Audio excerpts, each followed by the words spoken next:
David, thanks for coming on. Really appreciate you taking the time to have a conversation with me. Would you mind telling us a little bit about yourself before we get started? Sure. My name's David Skrbina. I'm a philosopher. Taught for about 18 years at the University of Michigan. I left there a few years ago. I'm currently working at the University of Helsinki in Finland, basically teaching courses in environmental philosophies, philosophy of sustainability, and philosophy of technology. Cool. So the topic today was panpsychism and what's the other one? Physicalism. Could you tell me your position on those? Right. So this is one of my original interests in philosophy. It goes back many years, back to my dissertation, back in the late 90s when I was working on it. And I was working on something called participatory philosophy, which was kind of, it was originated by Henryk Skolimowski, who was one of my mentors. And we were talking about how the human being, and in particular the human mind, is interactive in the world. And it doesn't just sort of receive things from the world. It's sort of as an interactive thing, maybe a constructive thing that sort of makes sense, makes a kind of reality. And this was sort of one of Skolimowski's important theses. And so, I was thinking about how to articulate that, and I was doing a little research in the background of that idea and how the mind works and how it interacts with things around us. And that naturally led to some extensions, right? About if humans have sort of these mental abilities, then it seems pretty clear that, well, animals must have them too, at least certainly the higher animals. And then, then you say, well, look, probably the so-called lower animals still have mental abilities, cognitive abilities. And so it makes sense that they have some ability to interact with the world and maybe create a sort of reality themselves. Then you start looking at plants and you're saying, well, look, plants exhibit fairly intelligent behavior. And there was, new research at the time on the cognitive ability and the communication skills of plants. And they could anticipate changes and, threats to their existence and the weather and so forth. You think, well, okay, maybe plants have some ability to kind of do these things too. And then it's sort of, you're like, well, where does this process stop? Where these structures are getting increasingly simple. You can get simple plants are one-celled organisms, and they somehow have some ability to sort of understand, to rationalize, to cognitively grasp their environment and so forth. And so that sort of led to this idea of panpsychism, right? So panpsychism says that, well, look, this spectrum of mental abilities goes all the way down, right? It goes through humans, animals, plants, into non-living things, even into the simplest non-living structures. And this sort of dawned on me at some point in my PhD work. I thought, wow, that's kind of an interesting sort of crazy idea. I didn't even know about the term panpsychism at the time. And then I started digging around saying, well, I wonder if anybody else had this idea. And it turned out a lot of people did, going way back to ancient Greece. And so it was really a very interesting and enlightening. What at first was just a diversion for me became to be something very interesting and very important. This idea of mental abilities, psychic abilities, was a long-standing view through many of the greatest philosophers in history, going back 2,000 years. And they actually believe, seriously, were arguing that all things, all structures, had some kind of mental or cognitive ability. And so I was really intrigued. I thought that was kind of a strange and bizarre sort of idea, but I could kind of see that it made some sense, and it's had a sort of an intuitive logic to me. But of course, I was writing in the late 90s, early 2000s, and this is a very scientific, materialistic era. So, the dominant view in philosophy today is what we would call materialism or physicalism, which says that basically everything that exists, everything that's real is physical stuff. So it's matter, mass and energy, particles and waves and forces, right? All the stuff of physics.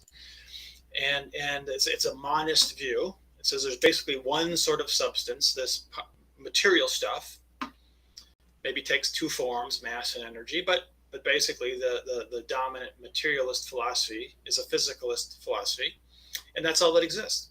and anything else is either a figment of somebody's imagination or an illusion or just a fantasy or whatever. So spirits and souls and gods and all this stuff, they don't make any sense because they're not constructed of ordinary matter.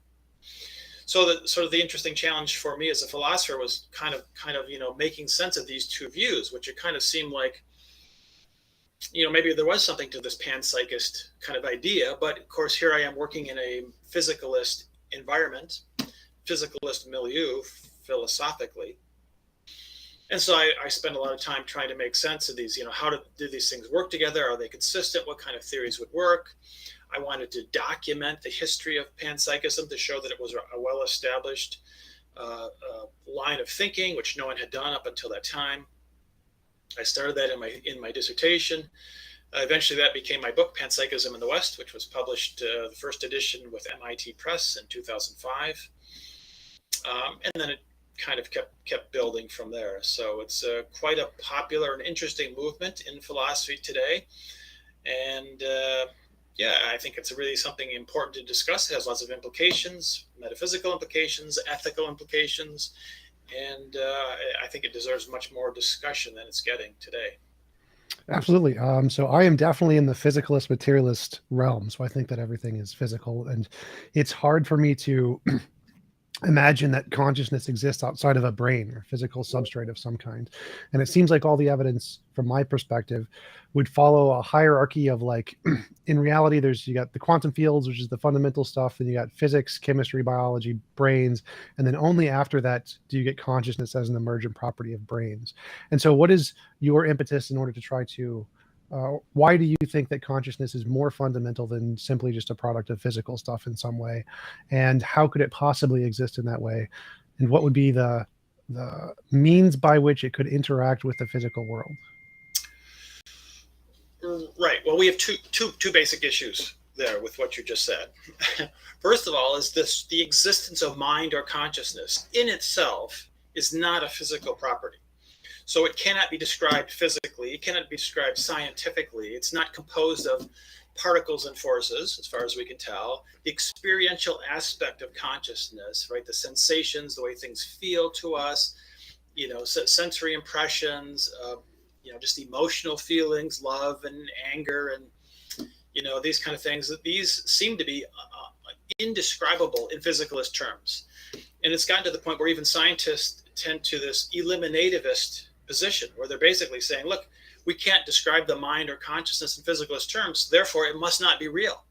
So we actually have materialist philosophers like Paul Churchland is sort of a famous example, who basically said, look, your mind doesn't even exist. Your consciousness isn't even real. It's kind of an illusion because it's not a physical thing, and anything that's the only real stuff is physical stuff, and your consciousness is not like that. So it's just an illusion that you're living with on a day-to-day basis. So that's the first problem, is just the basic sense of human consciousness that everybody has doesn't fit into a physicalist worldview. That's a major problem for any scientist or physicalist philosopher. Simply cannot explain human consciousness, human mental phenomena. So that's the first major problem. The second problem is this emergentist view, which is what most people hold, if only by default. Maybe they aren't explicit, but they would basically say, well, look, mind is something that humans have, or maybe they're a little generous and they'll say, well, the higher animals have these mental abilities, right? Or I would clarify that. I'd say that everything down to like flies, anything that has a brain probably has consciousness. So that'd be my position. Okay.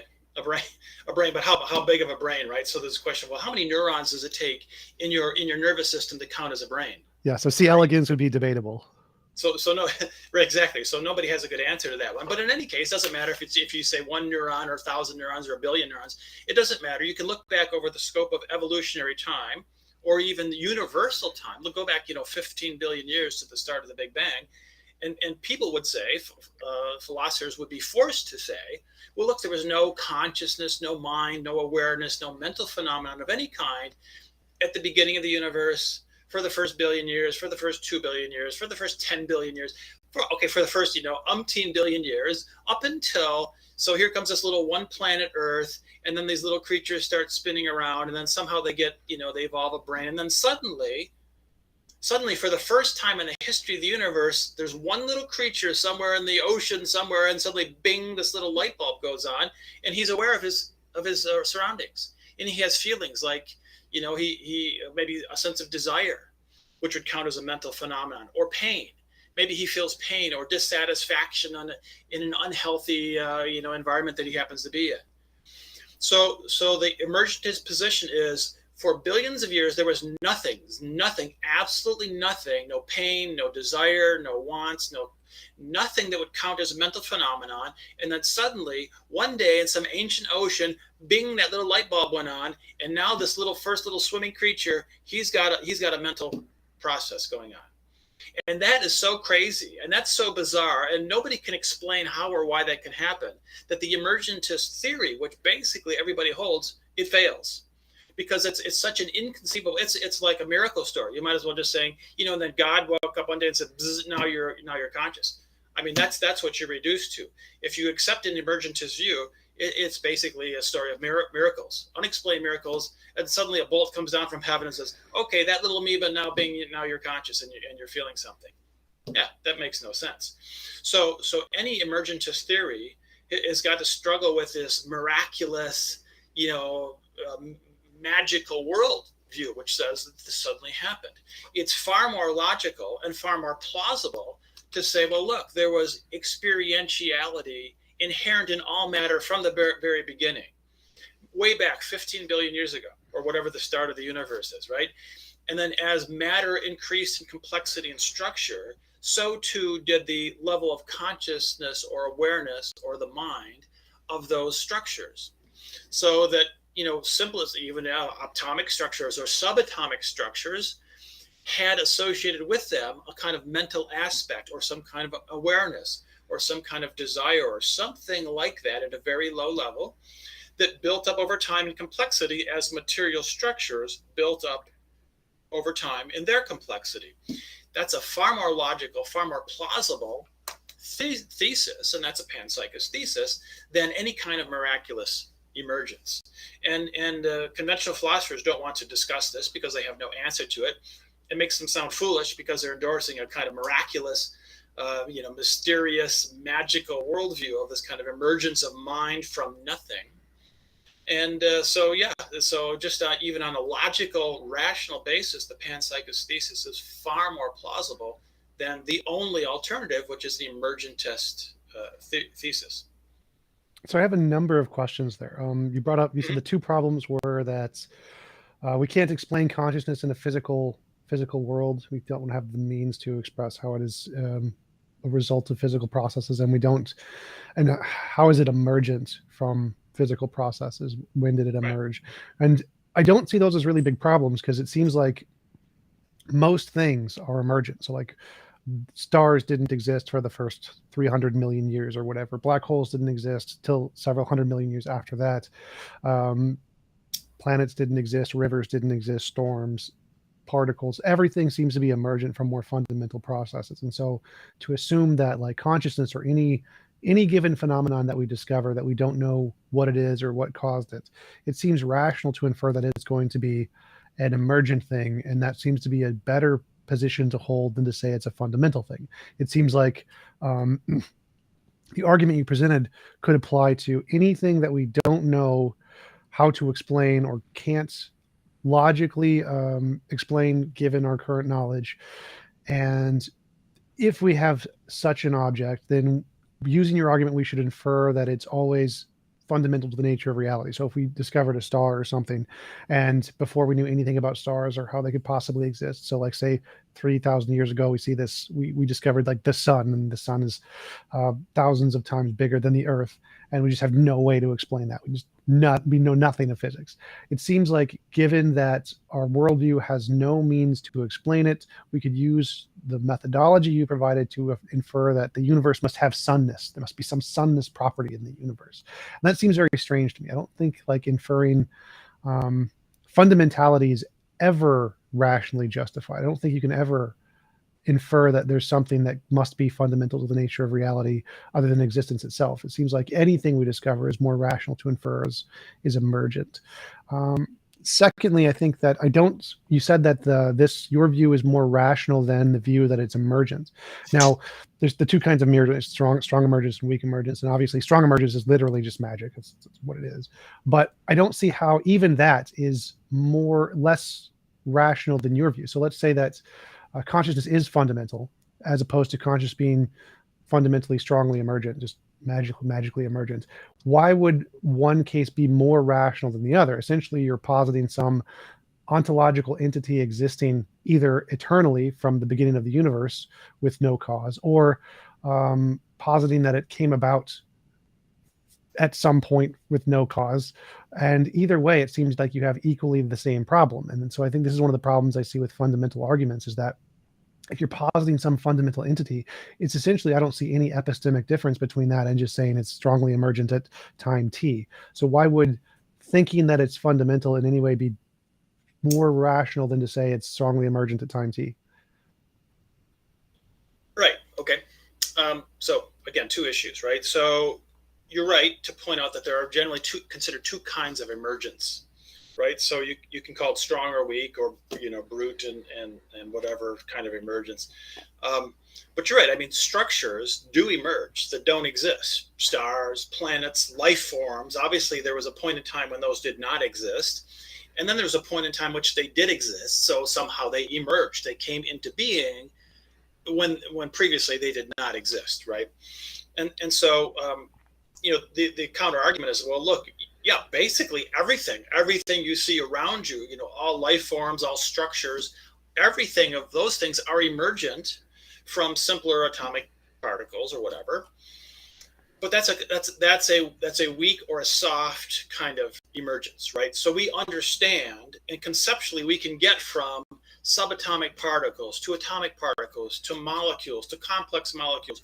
We can explain more or less all the steps that go from the simplest all the way up to stars, planets, simple life, complex life, and so forth. So we have a plausible story about how almost all emergence works. And that's what you're talking about. And that's fine. Yeah, okay. I'm not denying that those things happen, that there is that kind of emergence. The problem is there's some things in the universe that we cannot explain that, right? One of those is space. So it's not plausible to argue how that spatiality could emerge from a non-spatial universe. It seems like space was somehow always intrinsic into the existence of reality. And maybe time is a similar thing, right? It's hard to imagine how time could emerge in a completely atemporal universe. So some things are like elemental structures that seem to be part of the reality of the cosmos, but they aren't plausibly emergent.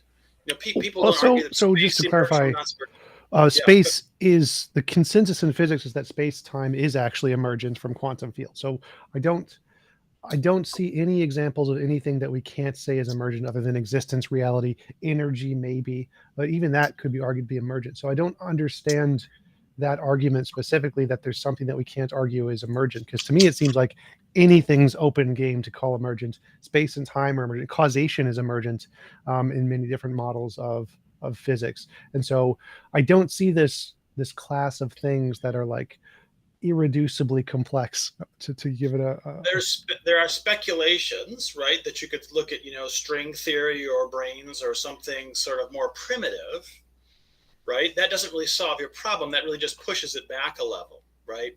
I mean, that's the same thing with well, what's the problem there? So like I don't see a problem with pushing it back.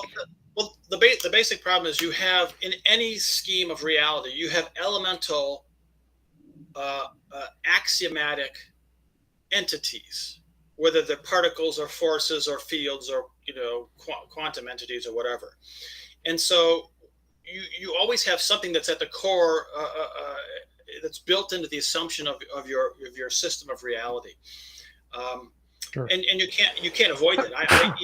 Unless we're talking about sort of really purely speculative, emergence from nothing. There's literally nothing, and then but even those are sort of incoherent. So any plausibly coherent scheme that I'm aware of has some fundamental entities. I mean, usually in conventional physics, it's mass, it's force, its electric charge, its spin, right? These are basic physical entities which are considered brute entities, which do not arise from something simpler.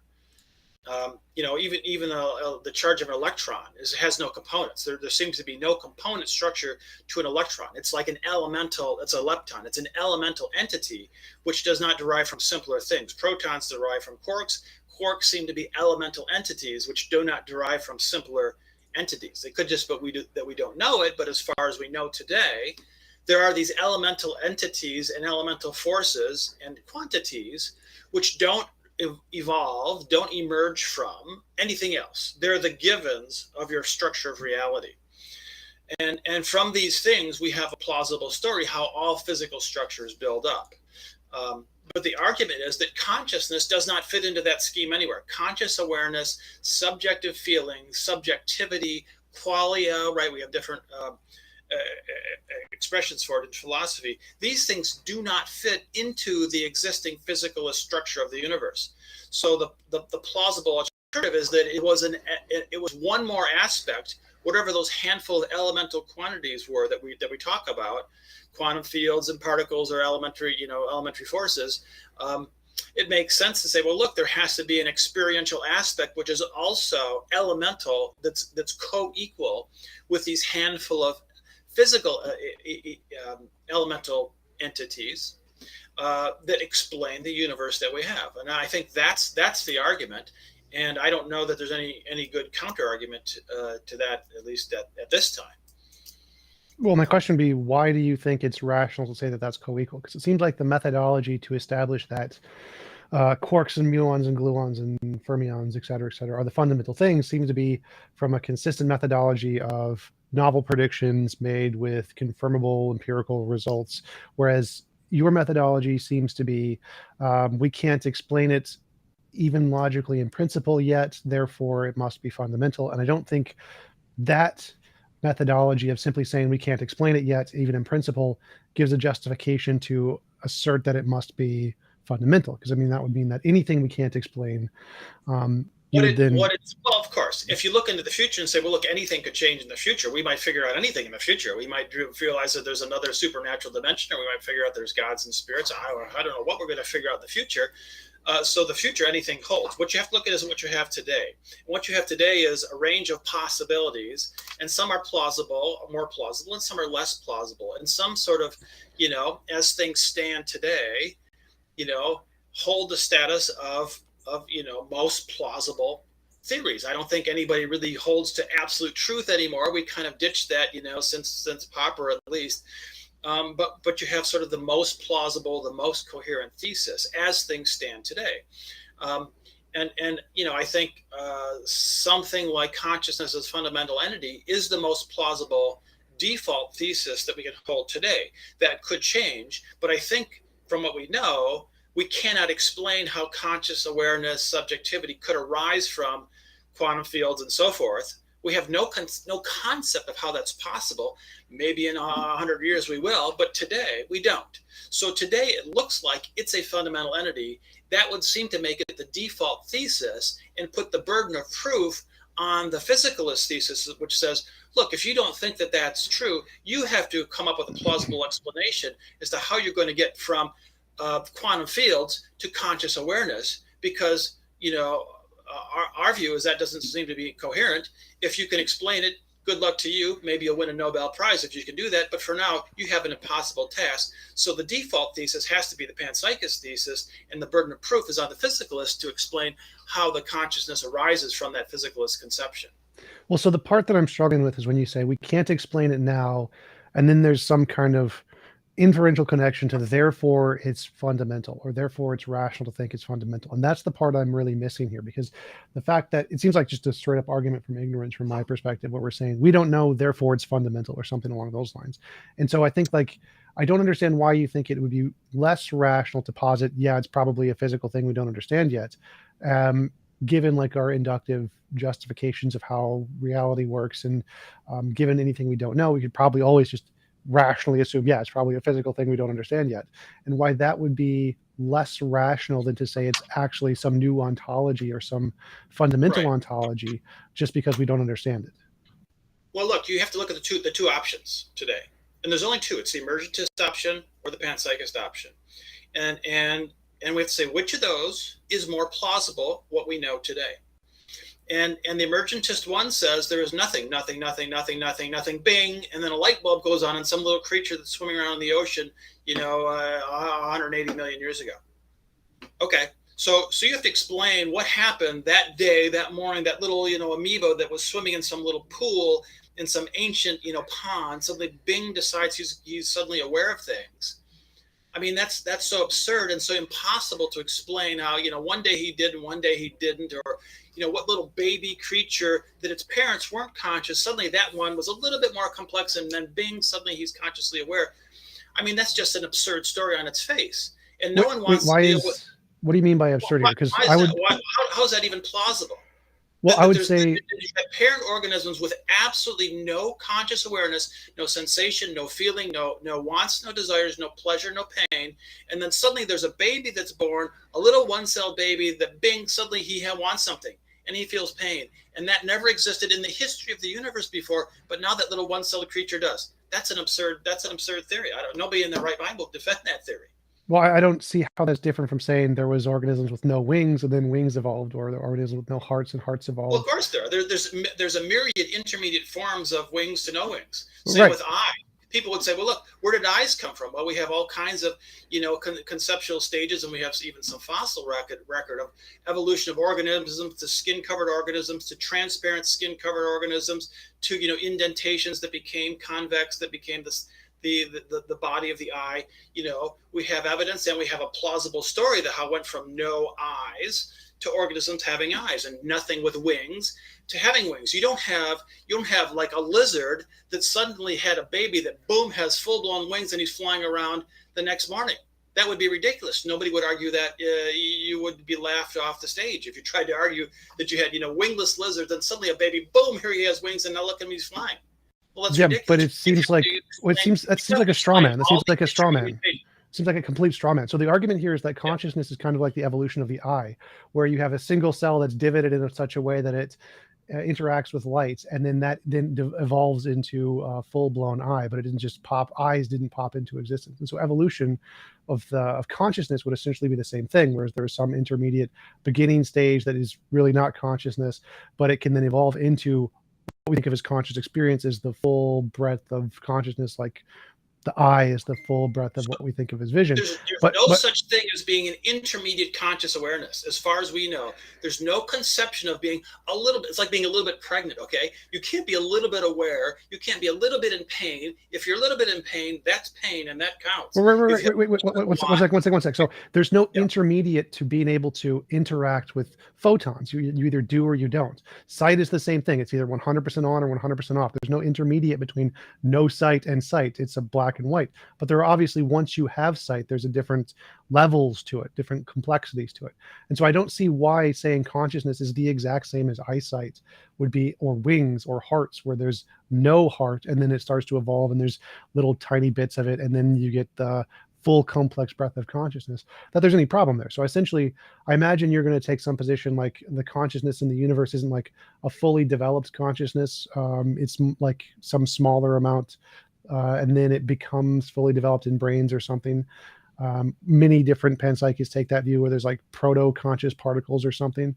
And I think that we can make the same argument and just get rid of it being fundamental and say there are proto-conscious properties that are emergent.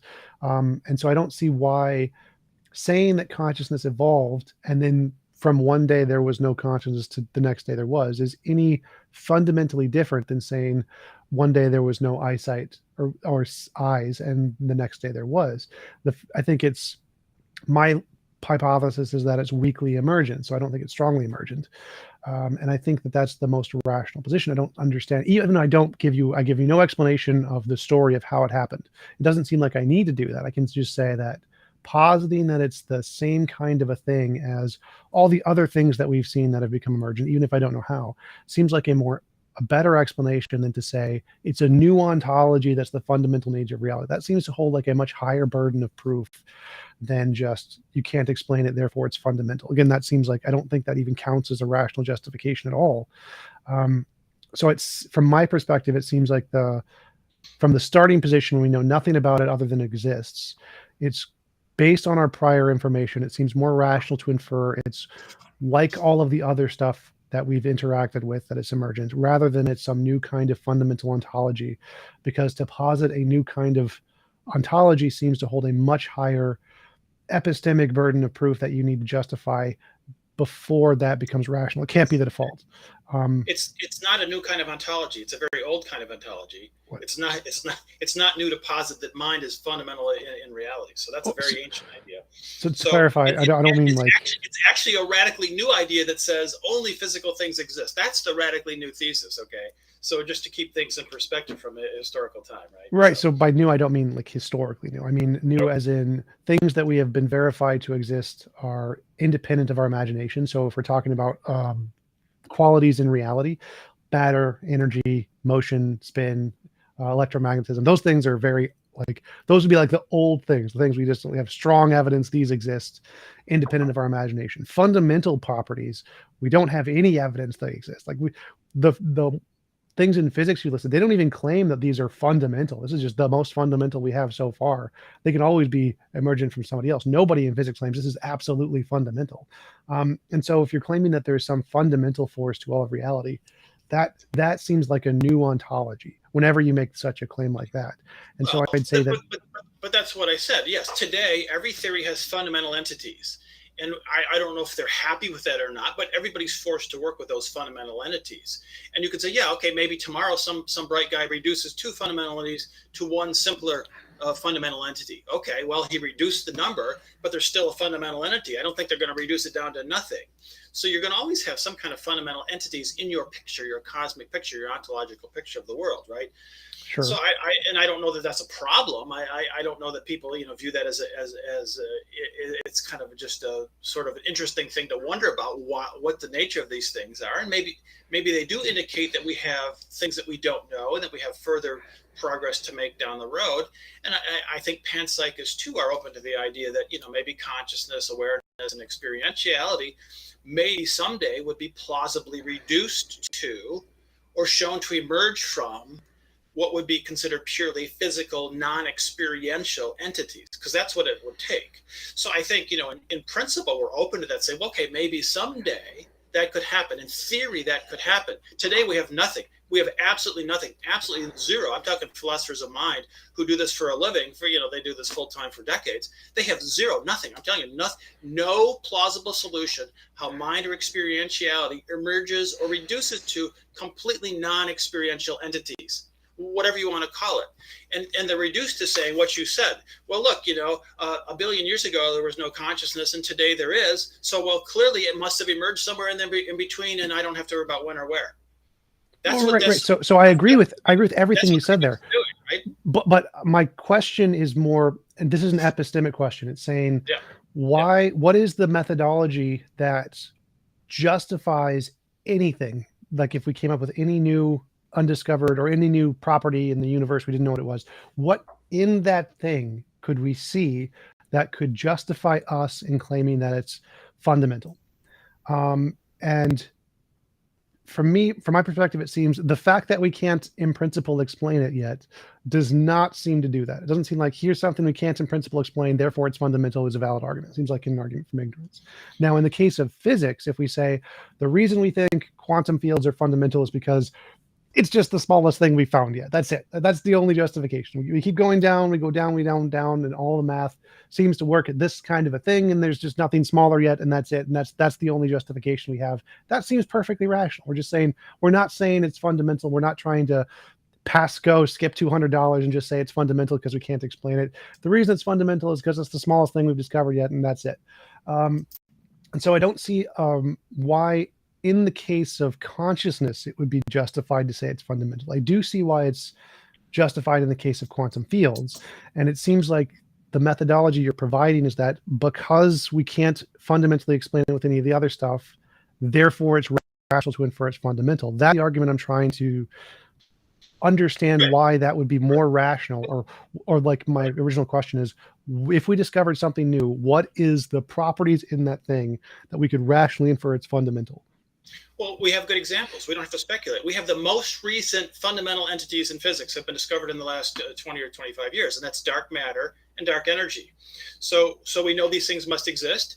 Dark matter, right, is the unseen matter that holds the galaxies together, because otherwise they would spin apart. Dark energy is a repulsive force that causes the increasing acceleration of the expansion of the universe. So these two forms of energy, dark matter and dark energy, according to the physicists, is about 96% of the total reality. Sure. And the ordinary matter stuff that you're talking about is about 4% of the total reality of the universe. So just in the last 30 years, we came up with dark matter and dark energy, which do not reduce to any of those particles and forces that we knew about. We can't explain them. They seem to be fundamental. They're not little tiny things. They're vast things that work on the scale of the universe.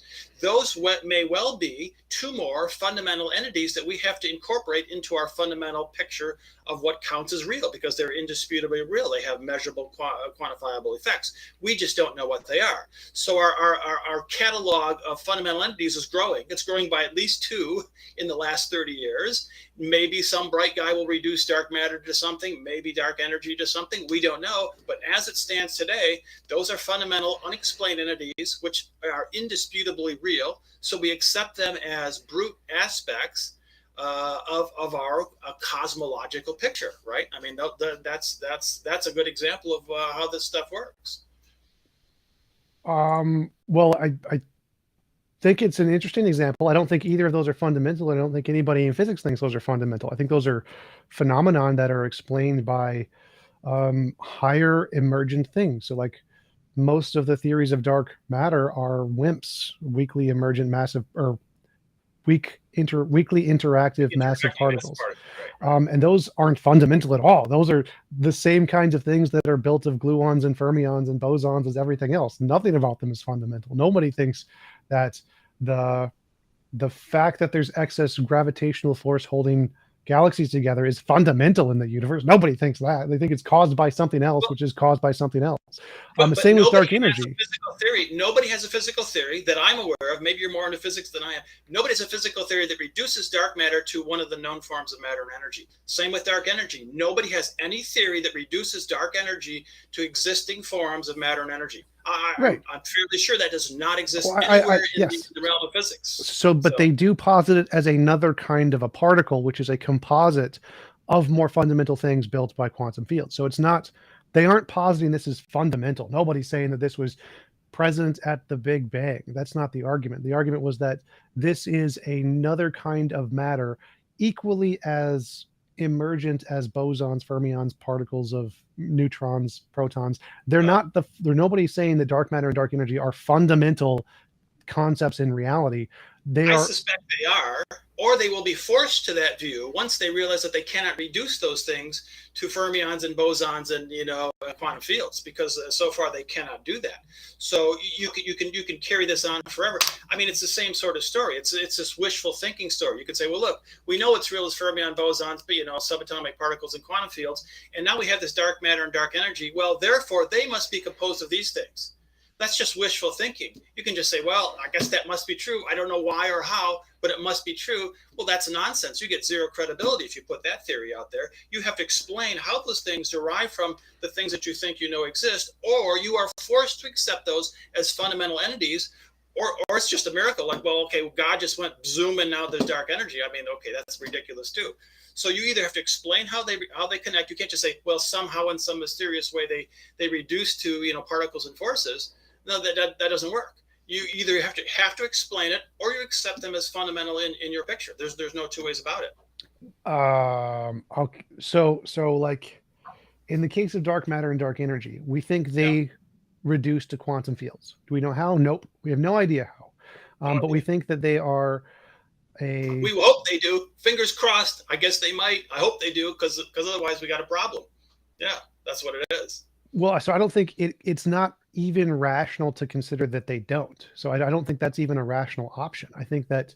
Of course it is. I don't. How could that not be a rational option to say, look, we've realized that there's something real in the universe that we did not previously realize was real? Because it's like if we have, say, all we know of is atoms, protons, neutrons, or whatever, and we discover some new thing out there in the universe. there's two possibilities. You can say either it's composed of matter in a way we don't know, or it's a new kind of a thing altogether. And if we say that it's a new kind of a thing altogether, that seems to be a hypothesis that has no background evidence whatsoever. If we say it's composed of protons, neutrons in a way we don't know yet, that seems to have tons of background data. So it's like if we see a hoof print in the snow and we say it's a horse, a horse caused the hoof prints, that seems to be rational. If we say a unicorn did it, totally irrational. You need more evidence for that. Same thing applies to this new ontology hypothesis. If you want to say something is a new ontology, that's like saying it's a unicorn, and it can never be justified by the observation of an unknown. You would need some other new novel testable predictions to confirm that. You could never simply say, here's an unknown, therefore unicorn. And so the same thing seems to apply to this new ontology hypothesis. If there's some unknown, dark matter, dark energy, you couldn't say it's a fundamental thing, just like you couldn't say it's a unicorn. You'd have to say, it could, I'm going to assume it's produced by the known stuff, and that seems rational. Or you could say, I have no idea, and that seems rational. But you could never say it's a fundamental thing. And the reason for that is because we don't have like a full knowledge of all different ways in which matter could combine. And so of the things, of the ways in which protons and neutrons could combine, we know maybe 10%, let's say. I don't know, that's probably small it's probably more like 1/1,000,000th of 1%, but let's say 10%. And so of the 90% of ways matter could combine, we don't know them. And this could be in that 90% of ways matter could combine that we haven't discovered yet. And that seems like a perfectly rational explanation because we don't know everything about matter. But if you want to posit a completely new ontology that seems equivalent to positing a unicorn to explain a hoof print, could this be a unicorn? Sure, absolutely. Unicorns could exist. I can't say they couldn't, but it seems like the less rational hypothesis than to say it's probably a combination of the known stuff that we just haven't discovered yet, because there's bunches of combinations of known stuff that we haven't discovered yet. And so I don't understand why you would infer that the new ontology route would be more plausible here. The analogy, by the way, is horses versus zebras. So if you see a footprint in the snow, your first thought is horses, not zebras. But it could be zebras because maybe somebody escaped from the local zoo and actually it was a zebra. Okay, unicorn is slanting the argument because unicorns don't exist. So yeah, you're right. If you have partial evidence of something, the inference is existing common things versus unusual, exceptional things. Well, and so just to clarify, I'll grant you that point, right? Well, I do want to push on the unicorn thing, because to me, the concept of fundamental property seems to be the unicorn that I'm talking about. Not consciousness. Consciousness obviously exists, so consciousness would be a unicorn, like a zebra. But the thing that I'm arguing is like the unicorn is saying that something is fundamental. That part is the part that I think is like a unicorn. Like there is no examples that we can say because of X, Y, and Z it's fundamental. Like that doesn't seem to be a thing in scientific research that I've seen. That's the unicorn I'm talking about. But there are things that we accept as fundamental, which at some point in the not too distant past, we didn't even know existed. So you could take quantum spin, and that's generally considered a fundamental entity in physics today. And you go back 100 years, and somebody they had no concept of quantum spin, and somebody said, well, look, maybe these things, and there's some analogy to spinning. We don't think they're physically spinning, but some equivalent thing, and we now accept that as a real new fundamental entity. So I mean, we've done this many times in the past. I don't know what would give us the confidence to think, yep, now we're done, man. We've got all the fundamental entities and there's going to be no more because, we've got them all figured out now. That's like an incredibly arrogant view. It's been disproven countless times over the history of science. So you go back hundreds of years. You can try to take that view and say, look, man, we've got it all figured out. We know all the fundamental entities. There's no more allowed. The box is sealed and we can explain everything. I don't know anybody that's willing to take that kind of a view. I mean, in principle, you could just sort of throw that up for discussion, but I don't know any physicists who are willing to say our catalog of fundamental entities is done and finished and we're permanently fixed and there's never going to be a new one. I agree. I totally agree. So the argument here is that the reason in physics we can claim those are fundamental is because it's the smallest thing that has successfully made novel testable predictions and got them right. That's it. That's the full criterion that I use to establish that it's plausible to claim something is fundamental. It's the smallest thing that can make successful novel testable predictions consistently. That's it. Now, consciousness, panpsychism doesn't seem to be able to do that, but I think that the problem is that your criterion for why we are trying to claim that consciousness fits in that category is because we can't explain it. So my standard for quantum fields is that smallest thing to successfully make novel testable predictions that can be confirmed in laboratory testable in conditions consistently. That seems rational. Now, obviously, I think that there could be smaller things, and I'm fine with that. I don't really care. Just like you're happy to posit that there could be smaller things in consciousness, and that's fine too. But mine seems to be based on the successful methodology, and so we can just grant it tentatively as being fundamental, and that's fine. But yours seems to be, we can't explain it, therefore it's fundamental, and that does not seem fine to me. It's a question, what are the alternatives? This is what I said before. You got two competing theories, and you have to weigh them and say, since we're not talking about absolute truth and falsehood, we're talking about plausibility. Which one is the most plausible? Which can we make the most, logical, rational argument in defense of, versus, a less defensible position? That's really what it comes down to. So that's why you have to kind of squarely face the issues of emergentism with the issues of panpsychism, which is consciousness as a kind of fundamental entity. And you have to kind of weigh those two and say, look, I can come up with a plausible story how consciousness can emerge from nothing. No philosopher in mind has been able to do that in the last 50 or 100 years at least, but you could try, and maybe you can come up with one. Well, why do I need that? If you cannot do that, then that pushes the plausibility of the fundamental nature of consciousness puts it in the lead. It gets it the higher status, because you have no plausible conception of how the emergentist theory can really work. You can just say it's true, or you can say, well, it must be true, but that cuts no ice. That's the problem, right? Well, I don't see why that's a problem. To me, it's like, I don't understand why I need to posit anything. I can just say it's emergent like the other things. I don't know how. And that seems on its own, with no explanation whatsoever, more plausible than saying it's well, I can say God runs the universe, and I don't know how or why, but that's just how it works. Right, but which hypothesis is that more like? More plausible. I can invent any magical, mysterious sort of things and say, well, they're just there, and that's how they work, and I can't explain how or why, but they just do. And then you'll kick me off the show because I'm talking like nut job here. I'd probably invite you on because we get more views, but that's really what it is. You can just say, well, it must be there because I guess it must be, and I don't know why or how. I mean, that doesn't carry any weight. That's the problem. Well, to me, that seems like exactly like what you're doing. So the God hypothesis, saying that, let's say I don't understand how tornadoes happen or something. I say God did it, and God works in my mind and intuitively makes sense. And in order for you to have a plausible alternative, you need to explain exactly what is causing the tornado. And if you can't do it, then mine wins by default. Well, that's obviously not a terrible argument, right? Like that wouldn't make any sense. And it seems like exactly what you're doing. So if I said, I think tornadoes are a naturally occurring process that are caused in a way from just the normal matter stuff. Do I know how? Nope. Am I going to posit a way now? Nope. I have no idea. It's just my internal hypothesis that it's going to be emergent just like all the other stuff. That seems to be more plausible than to say God did it, because God is a new entity that hasn't been empirically verified to exist independent of our imagination. Matter is, therefore matter wins on the plausibility scale. And it seems like the exact same thing would apply to consciousness here. If we want to say, what caused consciousness? We could ask the exact same question as what caused the tornado and say, I think it's just a natural process, just like all the other things. And you're saying, I think it's fundamental. And unless you can explain exactly some kind of materialistic process to explain that, then mine wins by default. That seems analogous to what the religious people are doing when saying, well, if you can't explain a natural way to cause this, therefore God wins as the explanation.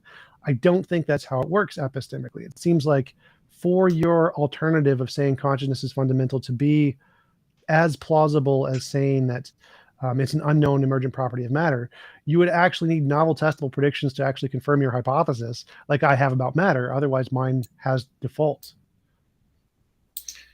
So here's another consideration to keep in mind.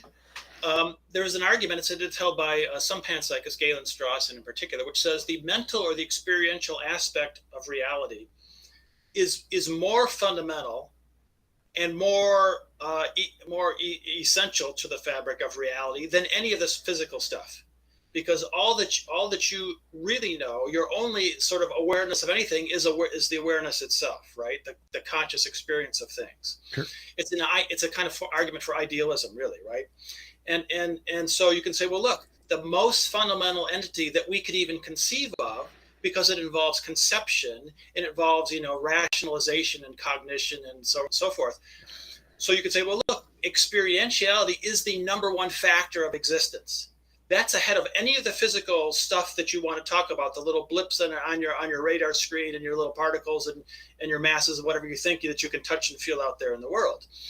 So there's actually a very good argument that says, well, look, the mental aspect is the single fundamental aspect of existence, and that all this other stuff has to be explained as in addition to, or maybe emerging from, this experiential stuff, which is really the most basic fact of all existence. And that idea goes back to Descartes. It's an old idea.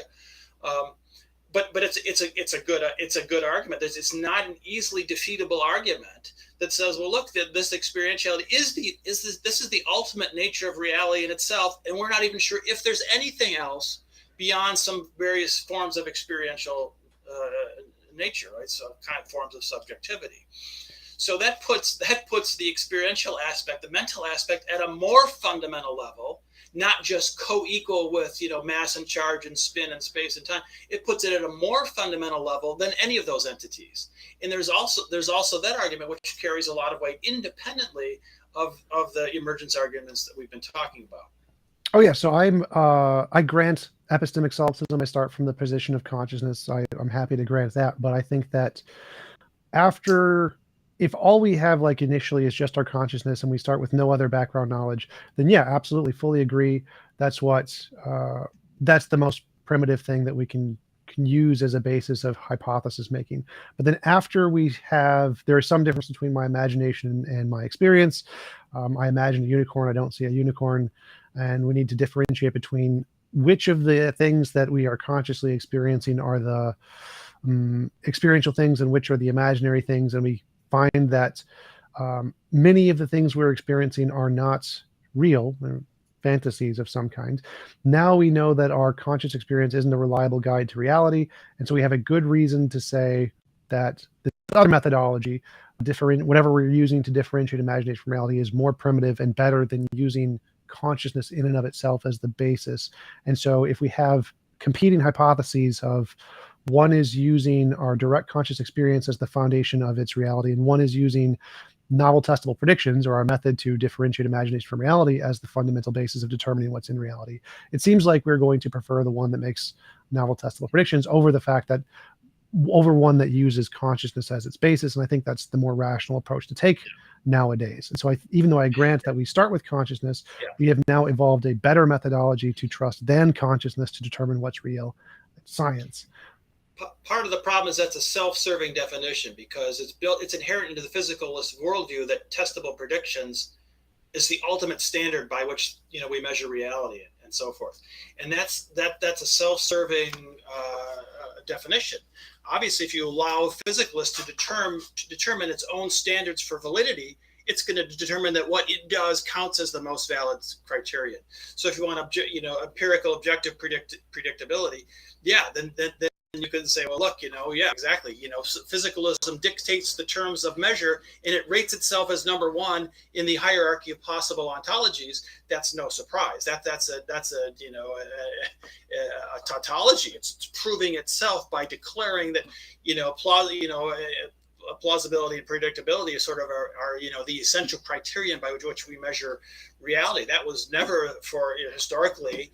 That was never considered a criterion by which you determine the validity of a particular ontology. It's a self-serving aspect of modern physicalism. Well, why is that a problem? Because it seems to me like if we're trying to discover reality, the ability to predict the future before we know it, because our brains are very bad at that. We're not very good at predicting the future before we know it.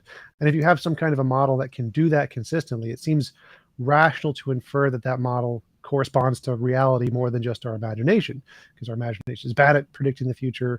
Reality presumably is good at predicting the future. And so if we have a model that can predict the future, it's more likely correspondent to reality than our imagination. And so I don't see why that would be a bad thing to use as a basis of determining what ontology is or what anything is.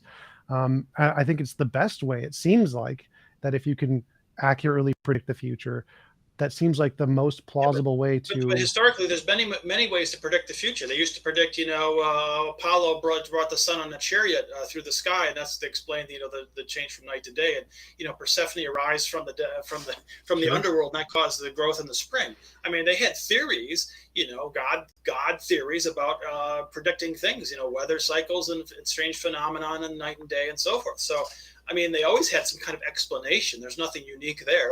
So had explanations 2,000 just to clarify, years ago. I'm not talking about explanation. I'm talking about novel testable predictions, which is the ability to predict something we don't know yet about the future and get it right.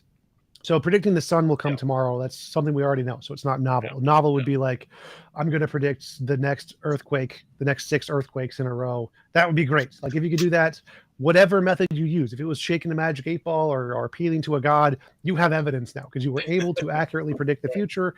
And so whatever method you use to accurately predict the future is evidence. It may not be great, but it's evidence. And so any hypothesis, whatever it is, magic, unicorns, leprechauns, gods, whatever, that is able to accurately predict the future before you know it, I think is a justification for believing that the hypothesis is correct or corresponds to reality.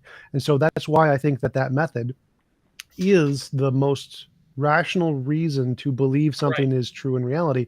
It is for anything that can make predictions counts.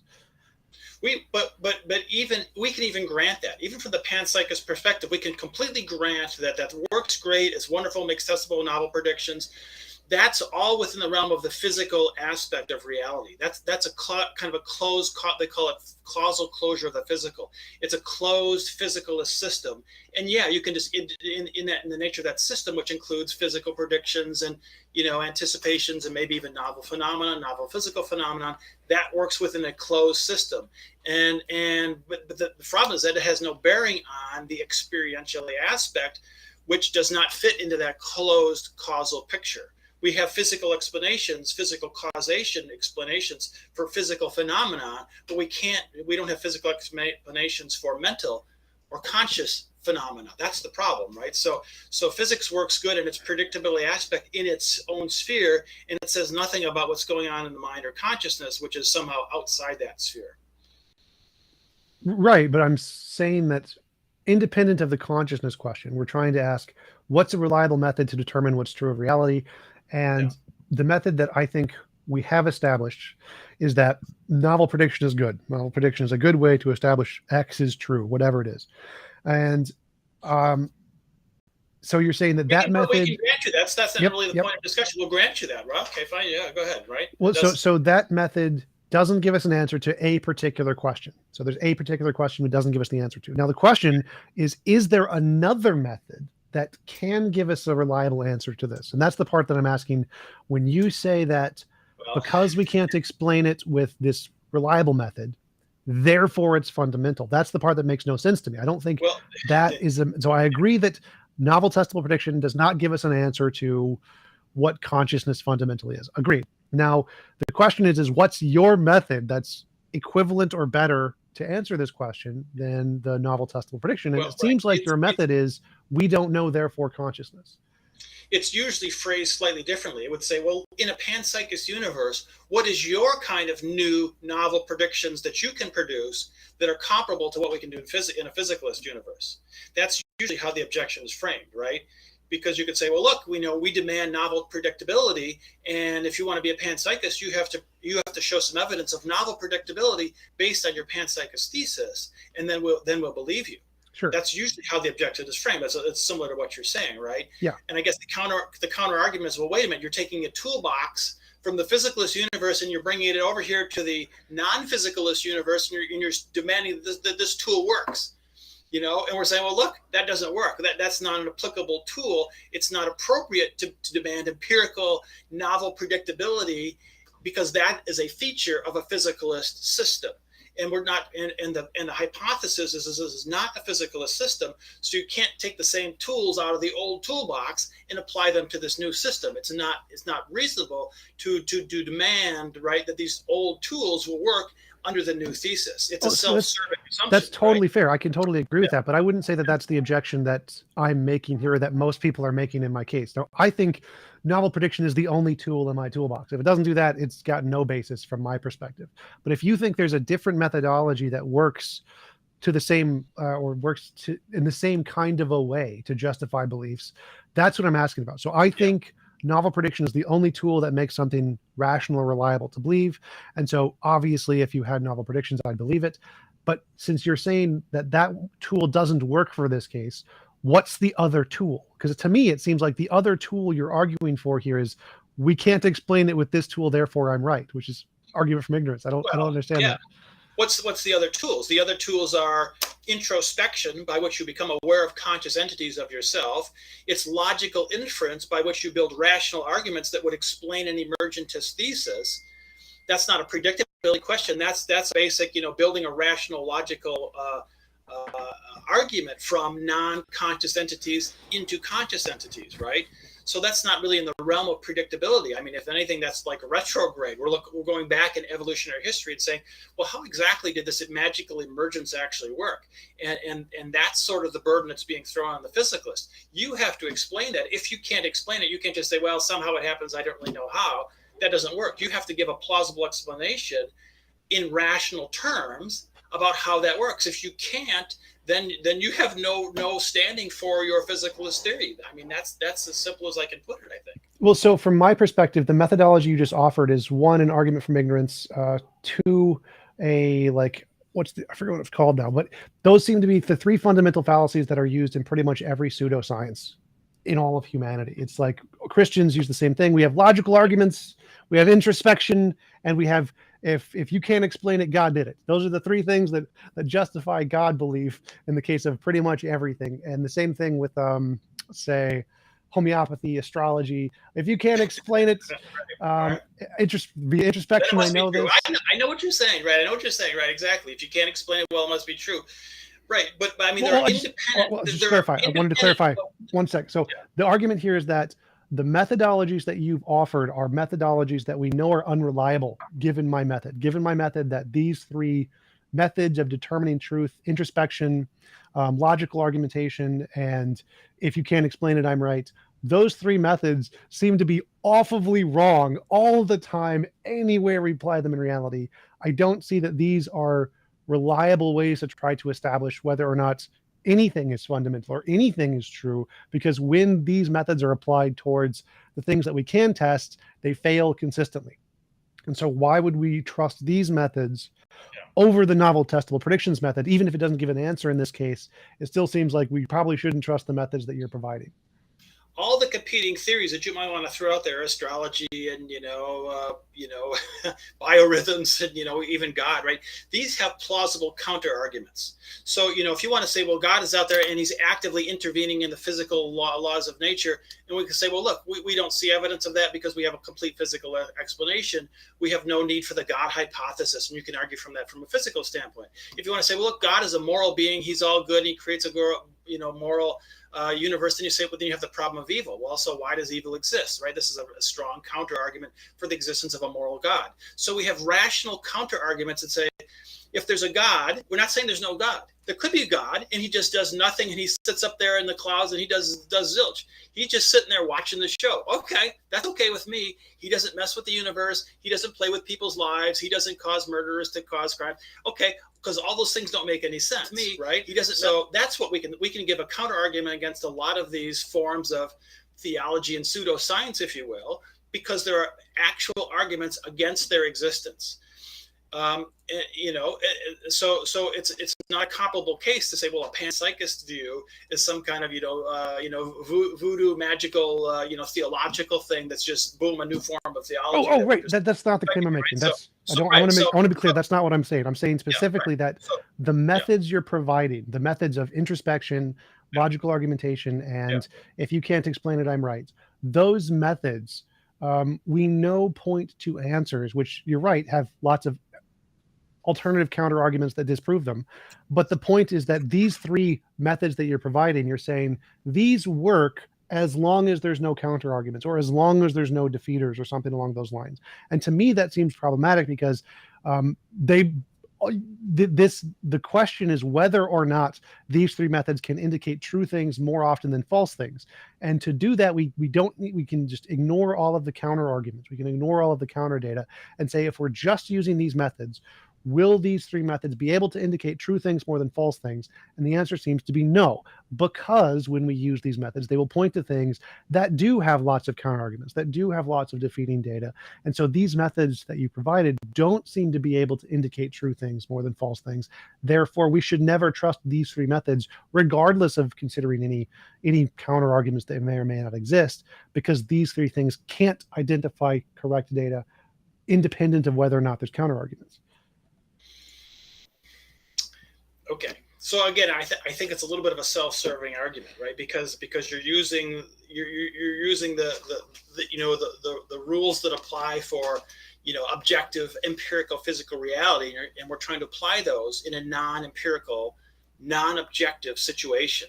And you could say, well, look, that holds for gods, and it holds for spirits, and it holds for souls, and it holds for minds, because all those things seem to be non-physical things. And I guess that is one point of commonality. Yeah, okay, if you're dealing with anything that's claimed to be non-physical, then you're going to have problems applying physicalist conceptions and physicalist arguments to non-physical things. Okay, that doesn't mean that they're true. It doesn't mean that they're not true. It just means that those tools and those conceptual approaches probably will not work when you apply them to non-physical things, right? Well, I don't think that was my argument here. So my argument here is that ignoring the physicalist conception, this is just saying that you've posited a new methodology, and we want to know, does this methodology that you've posited work? So it has nothing to do with physicalism here. We're saying that you've posited this methodology of internal introspection, arguments, and if you can't explain it physically, that's evidence of my position. Now, we want to know, do these three things constitute a rational justification to believe true facts?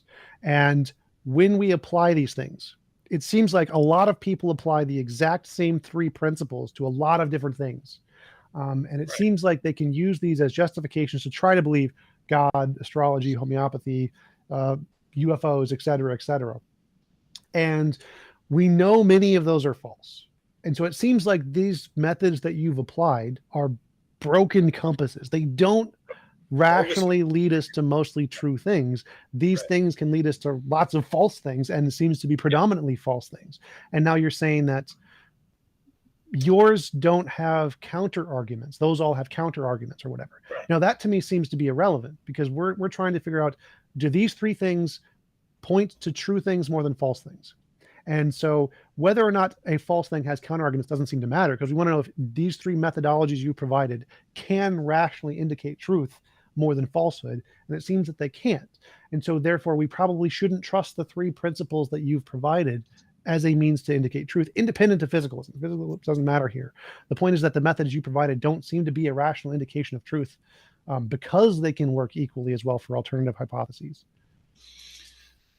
Yeah, but I mean, at some point you're stuck expanding beyond traditional physicalist arguments. I mean, there's lots of stories in history where philosophical or scientific insights that were true came to people in dreams, right? Sure. Or just some kind of hunch or intuition, right? Yep. And you could say, well, look, dreams are 90% crazy and, stupid stuff. But once in a while, some guy forms a dream and he gets a picture of a benzene ring, and it turns out to be true, right? Or some guy gets an intuition, some brilliant guy, Newton or somebody gets an intuition about something about gravity, and it turns out to be true. So, okay, yeah, sometimes these things which are physicalist kind of things about hunches and intuitions and dreams and whatever else you might want to throw in that kind of very fuzzy ballpark, sometimes those things are right, and some of our greatest scientific insights have come from those things. Sure. So in a sense, those things are neutral, right? I mean, a lot of times they give rise to nonsense, but sometimes they give to brilliant, truths that we accept about the world today. Wait, I don't think that's neutral. So like, there's that phrase. Sometimes they fail, sometimes they don't. I mean, it's like occasionally even a blind squirrel will find a nut occasionally. Like the fact that a dream, like Ramanujan was a great example. He said that he got visions from the gods that gave him answers to the most complicated mathematical problems of the time that nobody could solve. He solved them. They were correct. Phenomenal example of exactly what you're saying. And I think that, yes, that is a very interesting case that needs to be taken account of, but that isn't evidence that therefore the methodology of appealing to the gods is good, because The other 7 billion or so religious people have not gotten that experience. And so the success rate of this methodology is 1 in 7 billion. This is not a great method that we should be using reliably. Can it work in one case? Absolutely. But it seems to work at the same rate as chance, which would prove that this is not a reliable methodology. And so it seems that if you're arguing that the same rationale should apply to your methods, that it can occasionally work in these very minute cases and fail in the majority of cases, therefore we should trust it.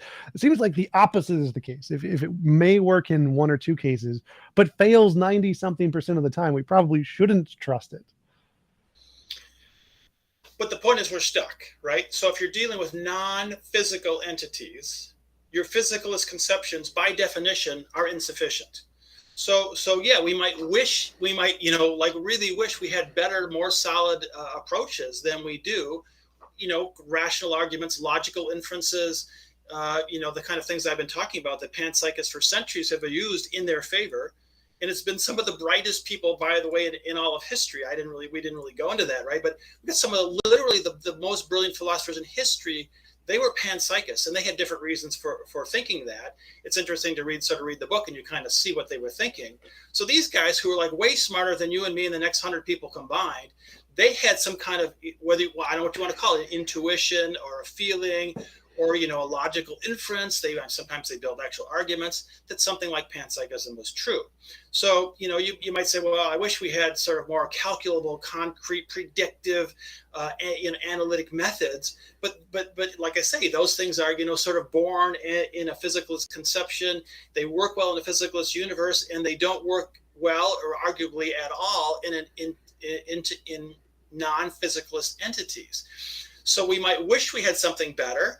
I'm not saying we rely on intuition and dreams. Those are just kind of some examples I was throwing out for discussion. But we do have logical arguments, rational arguments that we can construct based on empirical evidence of our own experientiality, our own conscious states, which is the ultimate starting point for all these discussions.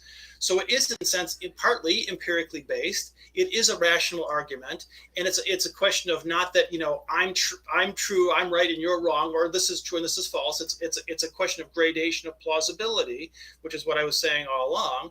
It's a question of plausibility. What is the most plausible based on what we know today, based on the arguments that we can construct? I mean, a lot of it is that's how it's going to work in a non-physicalist universe, and today we have certain theories that are more plausible than others, and tomorrow or 10 years from now, maybe things change because we get some brilliant guy who comes along and he's got some new, even better, more plausible arguments or new ways to think about non-physical entities that will shed some new light, and we accept those things as being correct or true, maybe until the next brilliant guy comes along, and then we change it again. I mean, that's how the progression of knowledge goes. It's not just progression of science, it's progression of ontological, philosophical knowledge about what counts as reality in the universe that we're in.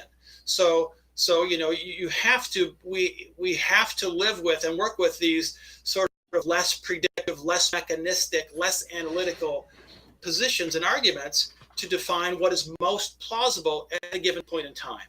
And I think maybe that's the best way to state it. Then you can use those same kind of arguments for crazy things, but well, okay. I mean, that's just the nature of how things work, right? It's like Aristotle working, 2,000 years ago, and everything was philosophy because he didn't have any real scientific tools at his disposal. And over time, the realm of, science expanded, the realm of philosophy sort of contracted down to certain things that are dealt with philosophically only, right? And so that's, I mean, you could say, well, I wish that wasn't true, or, maybe that'll change, and it probably will change. But for now, what we have to accept as true and valid and most plausible, again, that's really the key point. I think that's what we're stuck with. We're stuck using these tools, and we have to do the best that we can with the tools that we have. Yep. So I would agree with that. I would just think that the tools that you're using have proven to be unreliable, and so we shouldn't trust them in this case. But I do want to go to the second question I had, which is why would positing that consciousness is fundamental be more plausible than saying it's strongly emergent? Because to me it seems, and I'm against strong emergence. I don't like strong emergence. To me it does seem like magic. But to say that it's fundamental, why would that be more or less rational than saying it's strongly emergent? What would be the epistemic difference in those two claims? Because it doesn't involve magic. There's no miracles. It's a brute quantity like spin and charge and mass and space and time. Well, why saying it's a brute quantity, fundamental in reality, any more plausible than saying it magically popped into existence at time t? That's inherently a more rational position. I mean, Why? unless you're saying, well, God came up with a list of 6 things that he wanted at the Big Bang, and boom, boom, boom, and consciousness. I guess you could kind of say that. But I mean, in a sense, we're stuck with fundamental entities. It's less crazy. Maybe there needs to be an argument. Maybe somebody needs to publish an article on that one. For in philosophers of mind, it's intrinsically less crazy to posit fundamental entities than it is to posit magical, miraculous emergence of things. Right. I'm familiar with that, but my question is why? Because I don't understand why. Well, when you allow miracles, then you can do anything. Then you can wave your hand and say, well, boom, this is that, and this is that, and there's invisible unicorns, and there's gods and goddesses, and then you can do anything if you allow miracles and magical mysteries to be part of your ontology. That's when you open the can of worms to all those things that you don't like, all those pseudoscience things. But why can't you do that? That's not allowed. That's not rational. It's more rational to posit something which you know is real to be fundamentally real. That's more plausible and more rational than to allow magical, miraculous mysteries to occur at some point in evolution, right? What's the difference there? So, like, if I wanted to posit, say, if allowing strong emergence or whatever allows me to posit anything I potentially want, how is that different from saying I just posit whatever I want as a fundamental, as opposed to it being strongly emergent? Because things that are evidently non-emergent don't seem to be plausibly emergent at some random point in evolutionary time. I mean, it goes back to, like, quantum fields or space and time. It doesn't seem plausible to say, there was a non-spatial universe, and then suddenly one day the universe, boom, woke up and it was spatial, or boom, it woke up and it was temporal. I mean, or there was no quantum fields for the first billion years of evolution, and suddenly, boom, there was quantum fields. Like, why would you say that? There's no reason to do that. It's completely arbitrary. You're picking some arbitrary point in evolutionary time to say, before this date, there was not quantity X, and after that there was quantity X, and I don't know why or how, but I just like that date. I like a billion years, ago, and I picked that date. I mean, that's just completely arbitrary. There's no basis for that whatsoever. It's much more plausible to say there were quantum fields at the beginning. There was space and time at the beginning, and then maybe we don't know why those were there, but it's more plausible to say they were there at the beginning. Then there was nothing, boom, and then this fundamental entity just shows up. I'm still not understanding why exactly. I don't see the difference between the claims that it magically popped into existence at t equals 0 or it's always existed at t equals 0 versus magically popped at t equals 2. I don't understand why it would be more plausible to say it's always existed forever than it popped into existence at some time. I don't because either way you're positing some ontology that must exist in reality, and one, you're just saying it's always existed, and two, you're saying it popped into existence from nothing. And they both seem to be equally as arbitrary, because brute facts are pretty much arbitrary. They have no explanation by definition. And so if you're going to posit that an object exists as a brute fact in reality, like consciousness or whatever, I don't see that as any different than saying it popped into existence as a brute fact strongly emergent at time t.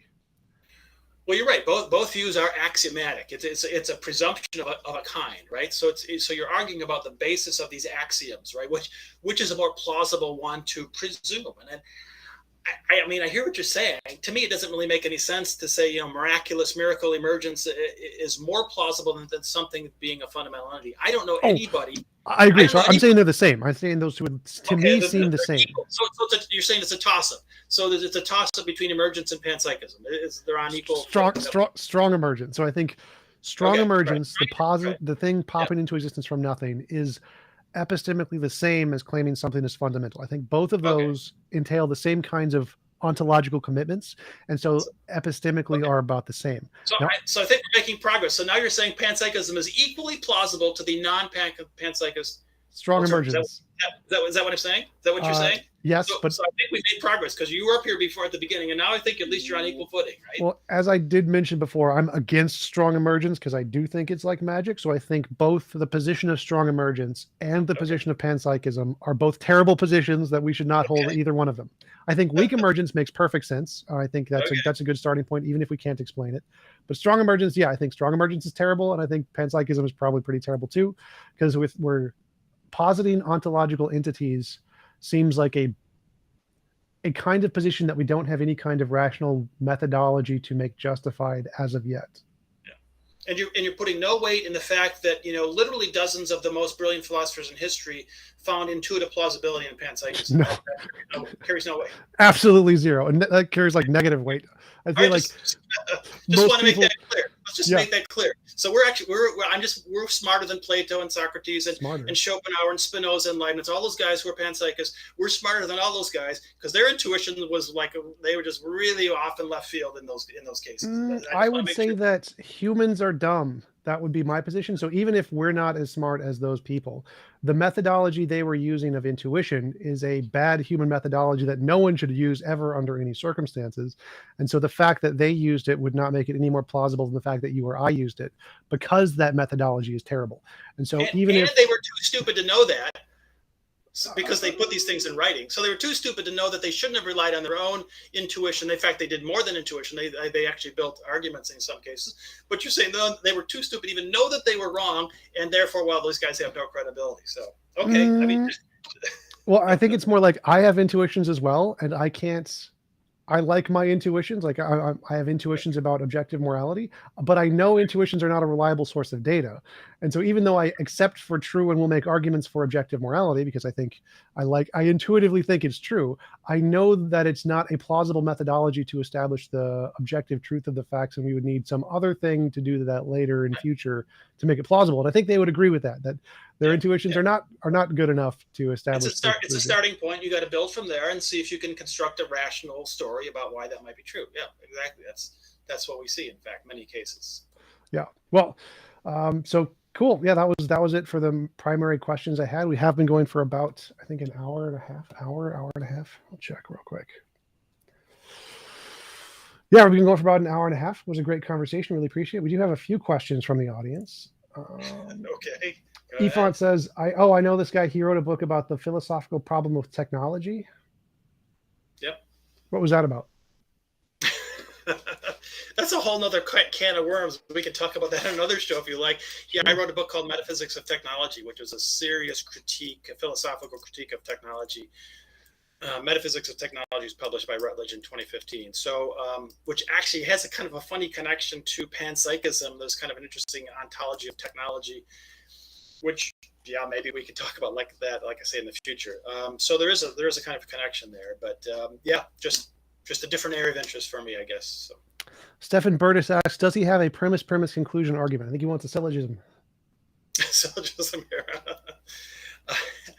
Yeah, I mean the emergence, the anti-emergence argument can be put in syllogistic form. I guess, you know, I would say I generally don't try to spend a lot of time constructing analytic arguments. I don't find a lot of use in those, but some people do. I would refer you to Galen Strawson.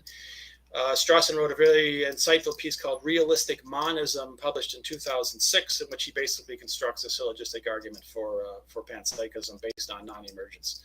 So I would refer any viewers to Strawson's work. Efont asks, what is Dr. Skrbina's actual definition of consciousness? So that's another question of dispute, right? How we're defining this kind of consciousness. I try to put it personally in very general terms as kind of a subjectivity, as a kind of awareness. I mean, you know, we use terms like qualia and so forth, the subjective feel of certain sensory impressions.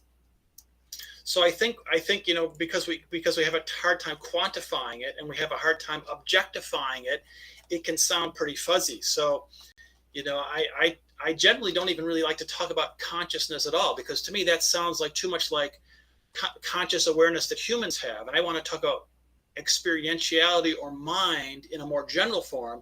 So I try to avoid human-specific conceptions like consciousness or, you know, cognition, or these sort of higher level qualities that I think humans are generally considered to have. So, you know, I try to think about more fundamental things like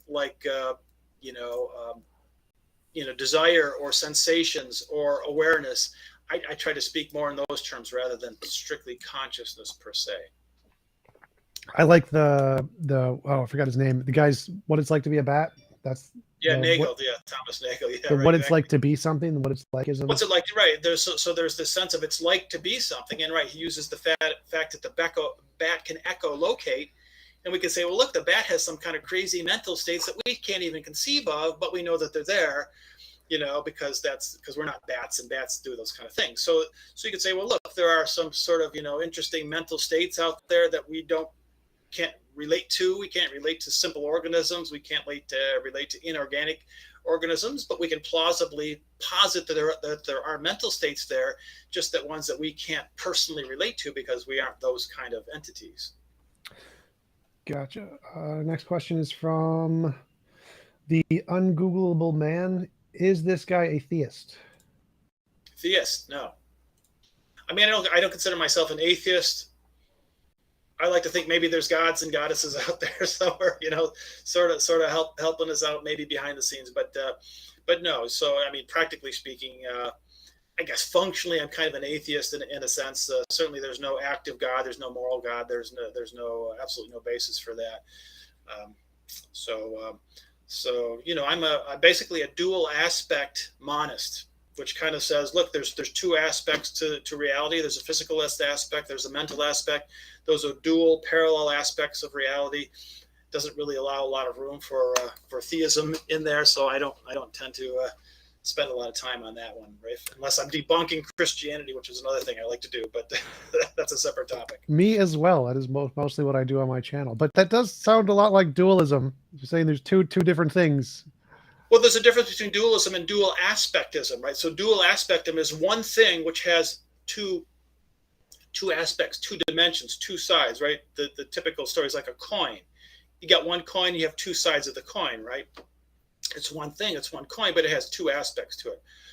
So I think maybe I've sort of argued that's maybe the most plausible kind of way to think about it. It's kind of a monistic view, which has these physical and mental aspects to them. So What would be the monism in this case? Because like I'm a monist, obviously. I'm a physical materialist. I think everything's energy. yeah. But to me, it sounds like you're saying that there's matter and energy plus this other thing called consciousness. But if you're saying that they're two aspects of the same thing, that there must be some more fundamental thing that makes them both. Yeah. So what is that one thing, right? Right. Yeah. I mean, I think it kind of exceeds our normal level, our normal vocabulary, right? It's not strictly physical because it has a mental aspect. It's not strictly mental because it has a physical aspect.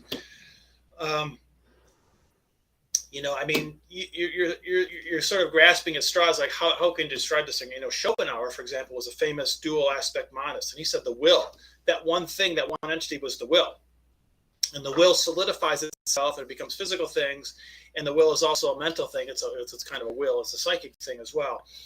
So, I mean, Spinoza had sort of his, he called it God or nature. His monist thing was kind of a panpsychism system, God or nature. He said, you can call it God, you can call it nature. It's a one monist entity.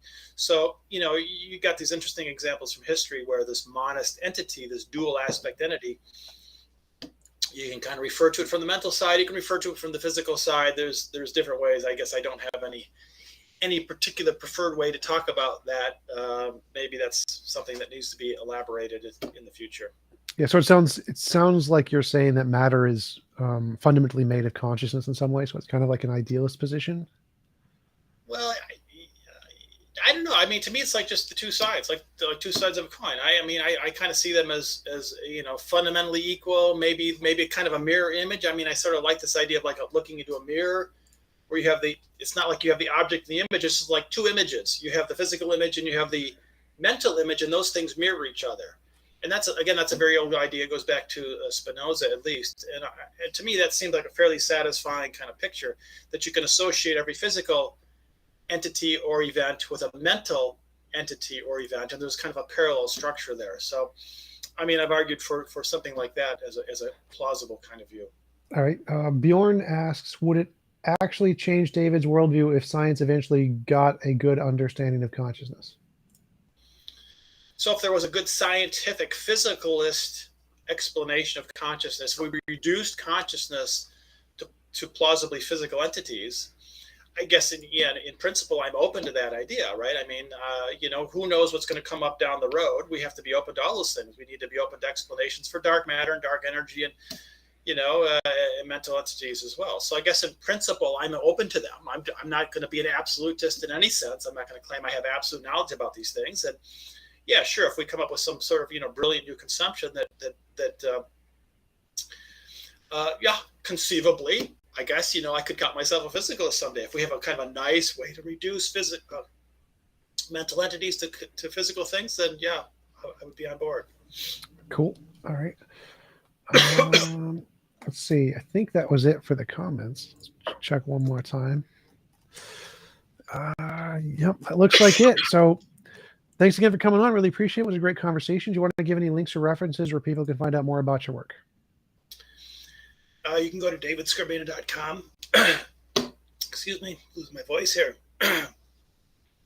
But no, that's pretty much it for today. Cool. Thanks again. Really appreciate it. I hope you have a wonderful rest of your day.